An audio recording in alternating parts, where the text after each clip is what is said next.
my lovers, it's MJ from Ultra Love TV. Happy to be here with you guys. Just doing a little daily reading for you.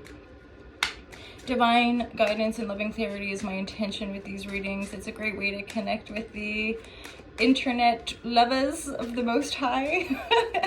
I hope that you're having a great day and that this reading might bring you some clarity, divine guidance, and loving clarity at that. Hala, hala, hala, hala, hala, hala, hala, hala.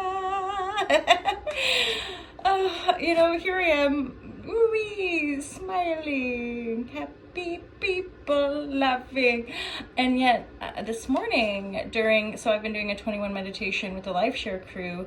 We're on day 18. And today the tears are just rolling down my cheeks, just streaming down my cheeks. Fortunately, we're a crew that is aligned with emotional alchemy, and people in the crew get that sometimes stuff comes up from within us. And I personally think it's the healthiest way to actually process our emotions, be with our grief, be with our pain. But I think it's something to do. So I'm not an astrologer, but I'm super into astrology and I noodle obsessively. And I know there's a Pluto and Sun conjunction, and I feel like that's really showing us aspects of ourselves, things that maybe we've been denying, old pain things that again we were in denial of or just couldn't see until we can see. So there you go, divine guidance. Get back to the cards. Oh. Just great. Yeah. Okay, so there's the heartbreak energy here. There's the painful heart, and the Wheel of Fortune is turning around to end the cycle of sleepless nights. Oh, with the 10 of Cups, my God. So something else is coming in, something super joyful. There's positive judgment here after a phase of like suspension or holding on, like the Hanged Man with the Judgment energy is what I'm looking at here. That's what's coming in. Some of you guys might have a tower moment, but I'm not feeling like this is like a really scary big tower moment. This is like illusions coming down, and yet this is actually a really positive cycle, because you've got the Wheel of Fortune here that's helping you to process and overcome the grief. You're rising yourself out of the sleepless nights. I don't know about you guys, but when I've gone through heartbreak or trying to process grief, it often would be in the night. So you wake up in the night, you're like, ah, and then all this pain, and you can't sleep because you're in so much pain. You're trying to process some deep shit. So so then this 10 of Cups is like the most joyful card ever. So I would dare say that in the processing of this deep grief, you're gonna actually get some kind of reward in the 10 of Cups. This is an emotional fulfillment, possibly love connection that brings about this emotional fulfillment. To me, the 10 of Cups, it just doesn't really get any better than that. 10 of Cups would be also, to me, symbolic or like reflective of a 10 of Pentacle. Like you really genuinely have everything you need. You have all the support, you have all the people, right? I don't think these people, this family, they're not particularly concerned about having lots of Pentacle, but they have a home there, they have each other, they have a lot of love. Like, you know, what else? Most of us think we need all the money to get the love, but it's like the other way around.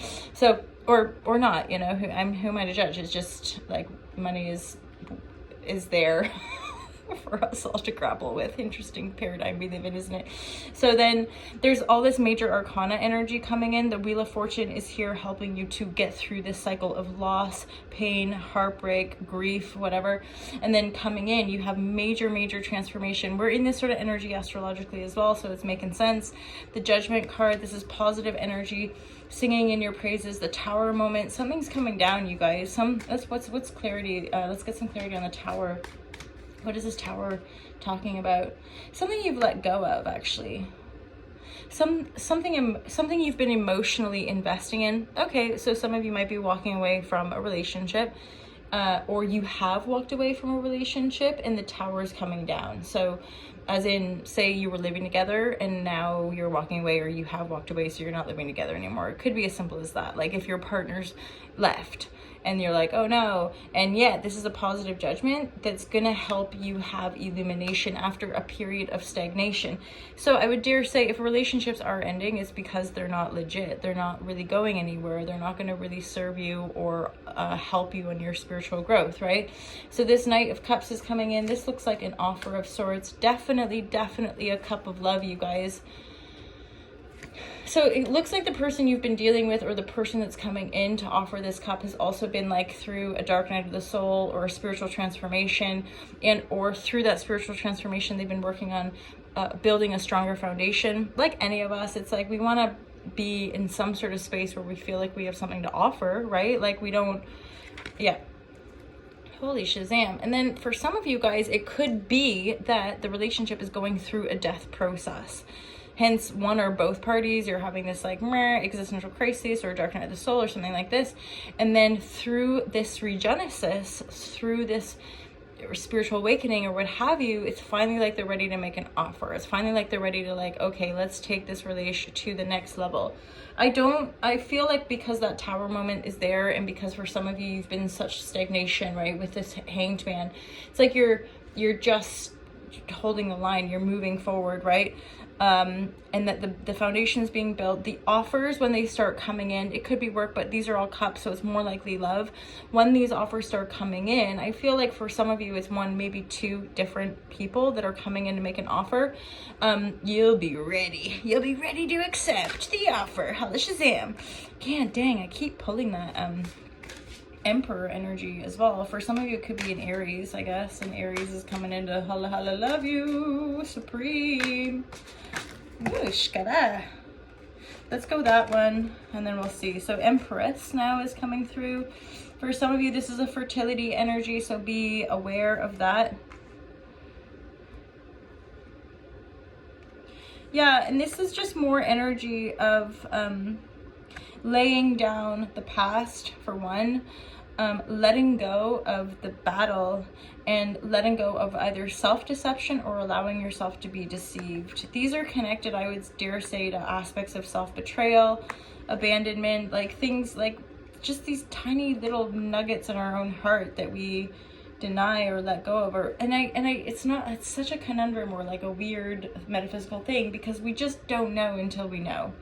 That's how I often talk about that. Like, that's why breath work, why meditation, why these things, is because they invite us to invoke through the discipline of the work a greater self-awareness. What's awareness? Well, awareness is like everything. If you're not aware of something, you can't change it, right? If you're not aware that the food you eat could be making you sick, you're not going to change your diet.